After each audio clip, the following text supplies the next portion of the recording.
Breaking news! It's just been confirmed. A move that's flown under the radar at Flowery Branch that may have deeper implications than anyone is letting on. While most of the headlines have been dominated by big names like Kirk Cousins, Michael Penix Jr., and rumors swirling around Kyle Pitts, the Atlanta Falcons made a decision in the running back room that deserves a closer look, not just for who they brought in, but for who they let go. I'm going to tell you all about it in detail, so hit the like button and follow along. Jase McClellan was a sixth-round pick out of Alabama, a name that may not have been widely heard in the NFL yet, but for Crimson Tide fans and anyone keeping an eye on potential breakout prospects, his story was just beginning. In his final season at Alabama, McClellan rushed for 890 yards and scored 8 touchdowns. Not impressive, but solid. Reliable. A solid running back who fit into a system. Drafted by the Falcons in 2024, his opportunities were minimal, just 19 offensive snaps, with most of his touches coming in weeks 7 and 8. He finished his rookie season with 13 carries for 32 yards. And then, suddenly, he was gone. Released. Replaced. Enter Jashaun Corbin. If you blinked, you may have missed his name during his NFL stints. But in the UFL? He was undeniable. Corbin led the league in rushing with 514 yards on 97 carries. That's 5.3 yards per touch. He found the end zone 4 times and made it clear he wasn't just there to fill a roster spot, he came to dominate. And he did, for the San Antonio Brahmas, grinding out yard after yard, reminding scouts and front offices why he mattered. Now, Corbin gets another shot at the NFL, and not just anywhere. With the Atlanta Falcons, who boast one of the most formidable 1-2 punches in the backfield with Bijan Robinson and Tyler Allgeier. That duo alone makes it seem like no other back even has a shot at serious reps, but that's exactly why this move is so intriguing. McClellan was safe. Drafted. Under contract. Young. Familiar. He could have quietly stayed third on the depth chart. Instead, the Falcons said, "We want fire." They wanted someone who was hungry, who had something to prove. Someone who just steamrolled through the UFL with the kind of intensity that could change the energy in a running back room. Corbin has bounced around. He played college ball at Texas A&M and Florida State. Went undrafted. Had brief stints with the New York Giants, where he managed just 1 rush and 3 receptions over 2 seasons.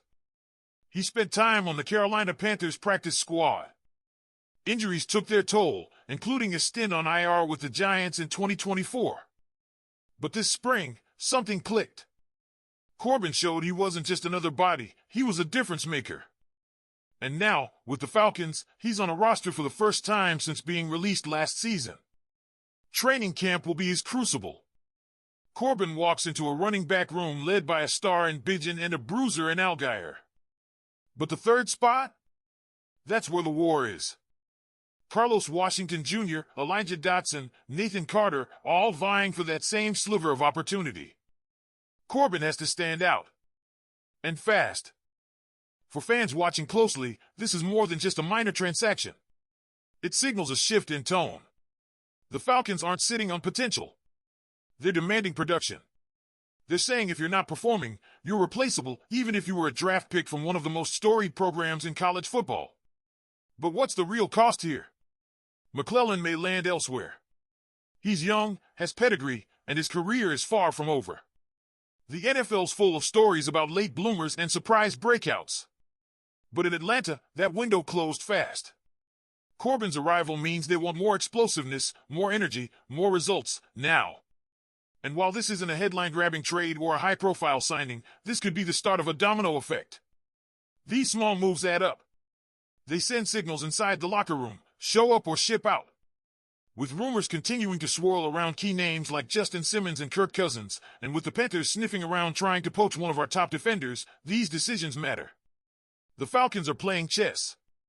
Not every move will make the front page, but each piece moved shifts the board. Do you think cutting McClellan was the right call? Can Jashaun Corbin carve out a real role in this backfield behind Bijan and Allgeier? Drop your thoughts in the comments. Let's zoom out just a bit. While the release of McClellan might seem like a routine roster adjustment, the context surrounding it paints a deeper picture of the Falcons' current mindset: aggressive, unafraid. and laser-focused on pushing every inch of competition, even in the lower tiers of the depth chart. That might not have been the case in past seasons, but this is a different Atlanta Falcons front office and coaching staff. One that's watching every rep like it matters. Because it does. And that's where Corbin becomes so much more than just another name. This is a player who knows what it's like to have his back against the wall. To be counted out. He wasn't handed anything in New York. He was buried behind other backs. Forgotten. Even when he did flash, it wasn't enough to keep him off the injured reserve list. Yet instead of fading away, Corbin bet on himself. He took his talents to the UFL, a league often overlooked, but for him, it was a spotlight. And he absolutely owned it. Now that spotlight follows him to Flowery Branch. Think about the energy he brings to a running back room. A guy who's not supposed to be here. Who was told no over and over. Who went to the spring league, led it in rushing, and is now trying to claw his way back into the league. That's the kind of edge that elevates everyone around him. Even if Corbin doesn't end up taking a single snap during the regular season, his presence at training camp raises the bar. Forces Washington Jr., Dotson, and Carter to push harder. There's no coasting anymore. Everyone's job is on the line. And speaking of jobs, this backfield doesn't have many open. Bijan Robinson is the guy. No debate there. He's a superstar, a playmaker, and one of the faces of the franchise. Tyler Algier? The hammer. Consistent, durable, trusted. So when we talk about competition, we're really zeroing in on that third spot, the last seat on the ride. That's what makes this signing so important.